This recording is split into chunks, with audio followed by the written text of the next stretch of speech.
कुछ भी कहोगे और मैं चुपचाप सुनती रहूंगी। चुप नहीं रहूंगी।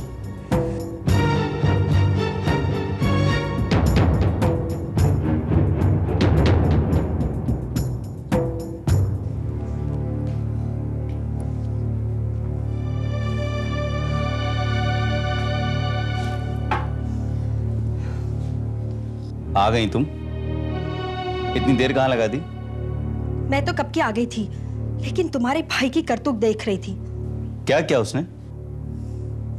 आज उसने जो किया है ना, उसे सुन के तुम्हारा सर शर्म से झुक जाएगा। बहुत ही बदतमीज भाई है तुम्हारा। साफ साफ बताओ क्या किया उसने? मेरी बात का विश्वास करोगे तुम? अगर मैं कुछ कहूंगी तो तुम सब लोग मिलके मुझे झूठी साबित करोगे। अपनी बेकार की बकबक बंद करो और ठीक ठीक बताओ क्या किया उसने? अपने घर के नौकरानी के साथ। छी, मुझे तो बताते हुए भी शर्म आ रही है। बहुत ही अय्याश भाई है तुम्हारा, उसे कोई शर्म लिहाज नहीं। क्या बात कर रही हो तुम? हाँ, झूठ बोल रही हूँ मैं। अरे तुमने और माँ जी ने मिलके उसे इतना सर पे चढ़ा रखा है कि वो किसी की भी बेइज्जती कर सकता है। देखो प्रभा, तुम्हें जरूर धोखा हुआ होगा। मुझे कोई धोखा नहीं हुआ है, मैंने उसे खुद अपनी आंखों से देखा है। वो हम सबको धोखा दे रहा है। अरे शादी से पहले ये हाल है तो शादी के बाद न जाने क्या करेगा वो। अच्छा वो सब छोड़ो, ये बताओ कि तुम्हें ये दवा मिली या नहीं? हाँ मिली।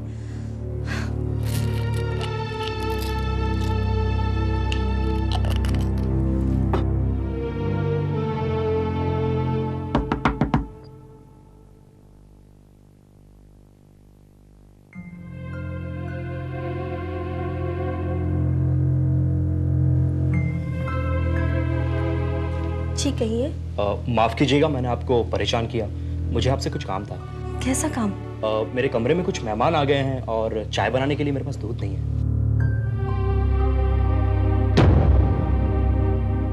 अभी लाती हूँ।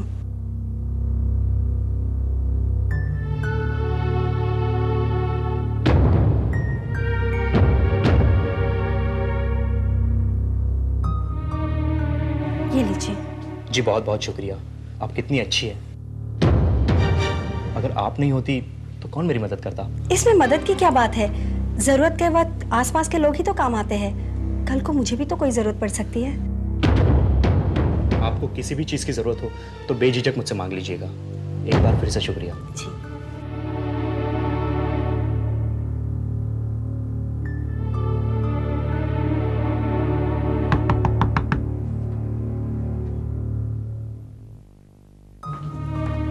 जी? माफ कीजिएगा, मैं आपको बार बार परेशान कर रहा हूँ। दूध तो मिल गया लेकिन चीनी नहीं है घर में।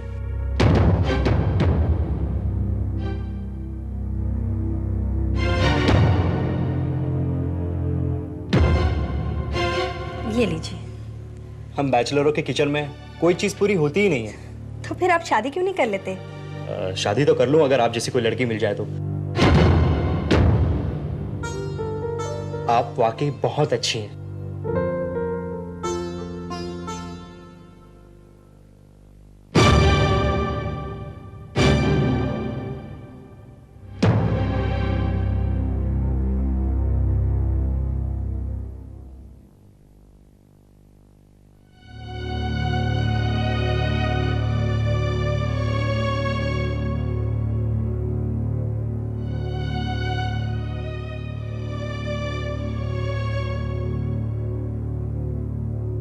क्या देख रहे हो? कुछ नहीं।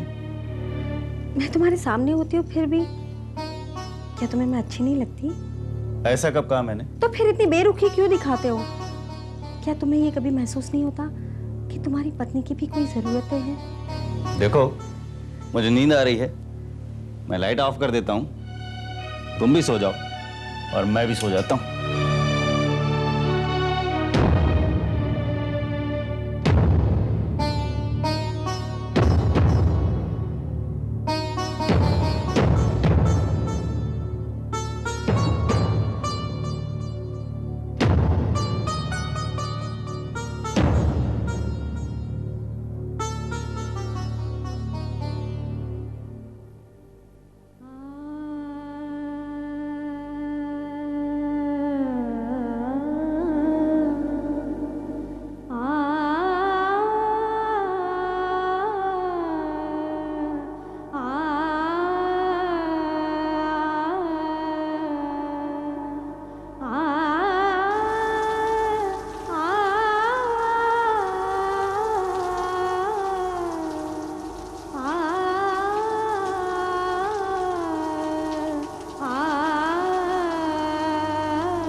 और रवि, कहाँ हो तुम? तुम्हारे तो दर्शन दुर्लभ हो गए। कहाँ रहते हो? मैं कहाँ रहूंगा यार, मैं तो यही हूँ। तुम अपनी सुनाओ। भाई हम क्या सुनाएं, हमारे पास तो कुछ सुनाने लायक है ही नहीं, और तुम्हारे पास है कि तुम बताते नहीं। यार बहुत कुछ छुपाने लगे हो आजकल। मैंने तुमसे क्या छुपाया? दीवारों के भी कान होते हैं यार। तुम बताओ ना बताओ, लेकिन हमें पता तो चल ही जाता है। तो फिर क्या पता चल गया है तुम्हें? अरे भाई ये तुम्हारा पर्सनल मामला है, हम ठहरे बाहरी आदमी, हमारा क्या लेना देना। देखो तुम क्या कह रहे हो, मेरी समझ में कुछ भी नहीं आ रहा है। देखो मैं वही कह रहा हूँ जो तुम्हारे और तुम्हारे भाभी के बीच जो कल झगड़ा हुआ था ना, वो मैंने अपनी कानों से सुना। अरे यार वो भाभी, वो तो यूं ही बक बक बक बक करती रहती है यार। यार लेकिन झगड़ा किस बात पर था? ठीक है, नहीं बताना चाहते ना मुझे, मत बताओ। मुझे सब कुछ पता चल गया है। मैंने अपने कानों से सुना है कि तुम्हें थप्पड़ पड़ा है। यार एक औरत के हाथ से थप्पड़ खा लिया तुमने तो मर्द बिरादरी की नाक कटा दी है। शर्म आनी चाहिए तुम्हें, शर्म। उस थप्पड़ को तो मैं भूला नहीं हूं प्रेम, और भूलूंगा भी नहीं जब तक मैं उस थप्पड़ का बदला नहीं ले लेता, तब तक मैं चैन से नहीं बैठूंगा।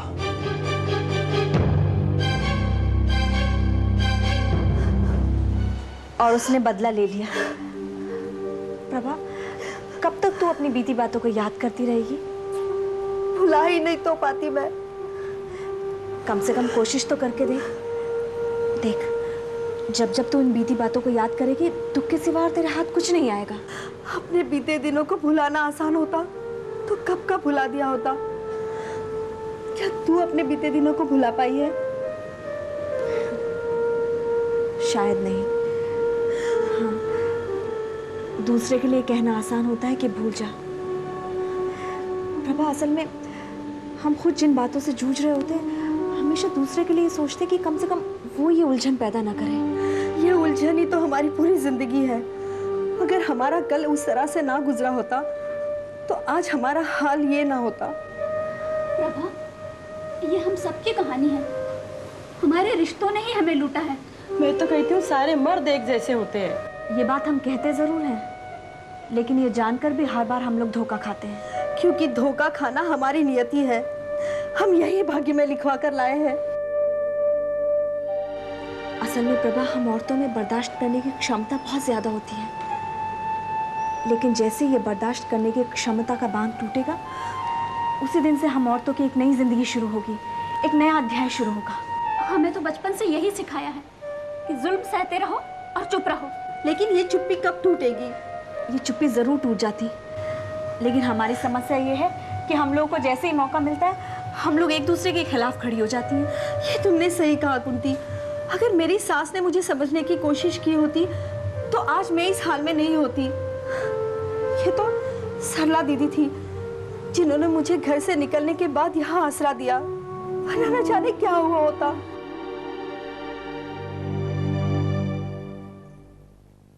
इंसान को अपना भला खुद करना चाहिए। जो अपना भला नहीं करते ना, भगवान भी उसकी नहीं सुनते। तुम क्या कह रही हो? मेरी कुछ समझ में नहीं आ रहा है। और समझ में आएगी भी नहीं। तुम मर्द हो ना, औरत की बात को इतनी आसानी से कैसे समझ लोगी? पुष्पा, मैं सिर्फ इतना जानता हूं कि हर इंसान को अपने बारे में सोचना चाहिए, दूसरों की फिक्र नहीं करनी चाहिए। इतने खुदगर्ज मत बनो मन।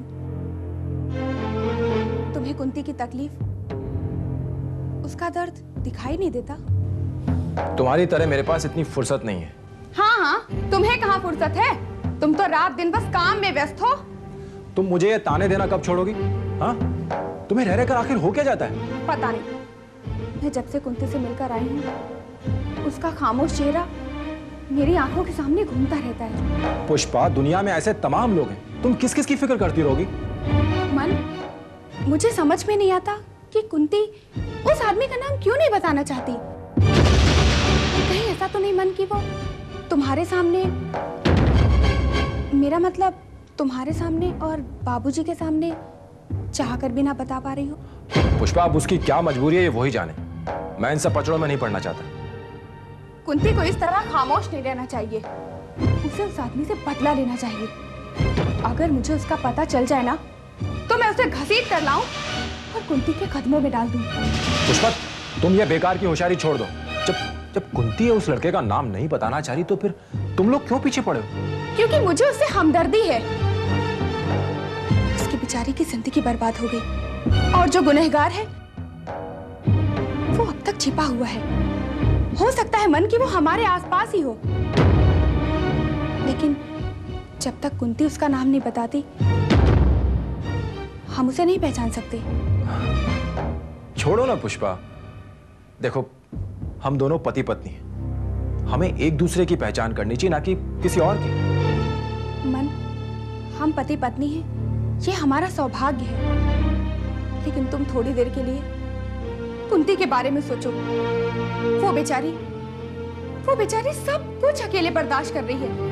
पुष्पा, इस दुनिया में हर एक को अपना दुख खुद झेलना पड़ता है, कोई किसी की मदद नहीं करता। लेकिन मैं कुंती की मदद करना चाहती हूँ। मैं जाकर कुंती से उस आदमी का नाम पूछूंगी, शायद वो मुझे बता दे। पुष्पा, क्यों अपने आप को परेशान कर रही हो तुम? मेरी परेशानी से कहीं अधिक बड़ी परेशानी कुंती की है। एक औरत होने के नाते ये मेरा फर्ज बनता है कि मैं अपनी कोशिश से कुंती की खामोशी को तोड़ सकूं। लेकिन पुष्पा, वहां आश्रम में। मन, इस वक्त मुझे मत रोको, मुझे कुंती से इसी वक्त मिलना है। मैं जा रही हूँ। पुष्पा,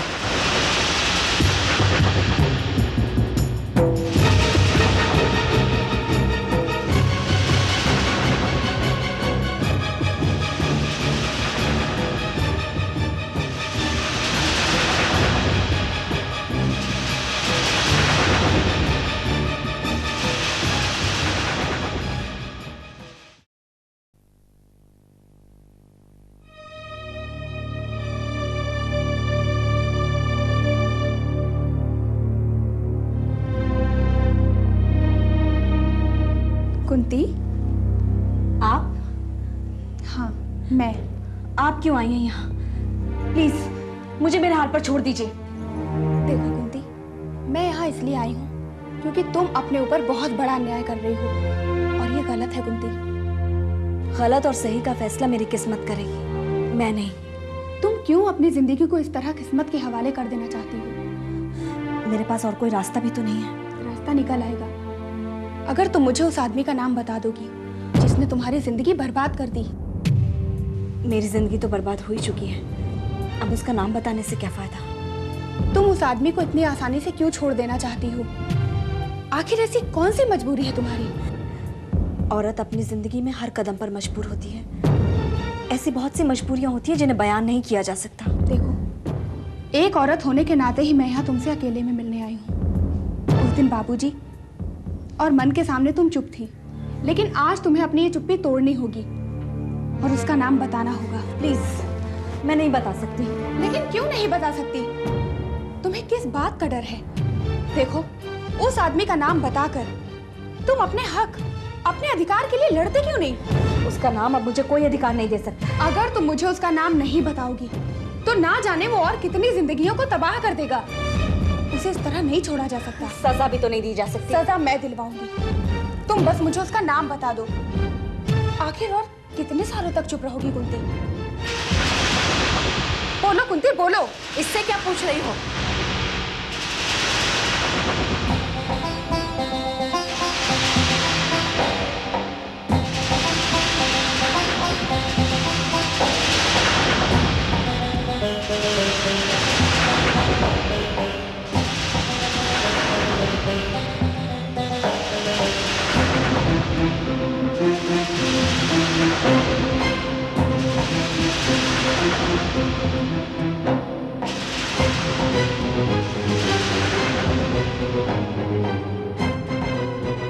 इसने तो चुप रहने की कसम खाई है।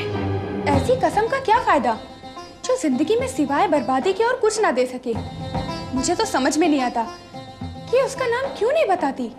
अगर इसे नाम बता देना होता तो उसी दिन बता देती जिस दिन इसने अपना घर छोड़ा। तब नहीं बताया ना सही, लेकिन अब तो बता दे।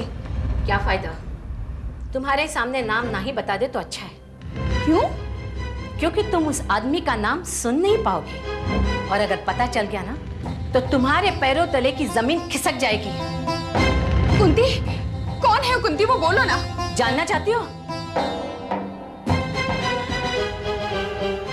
मैं बताती हूँ।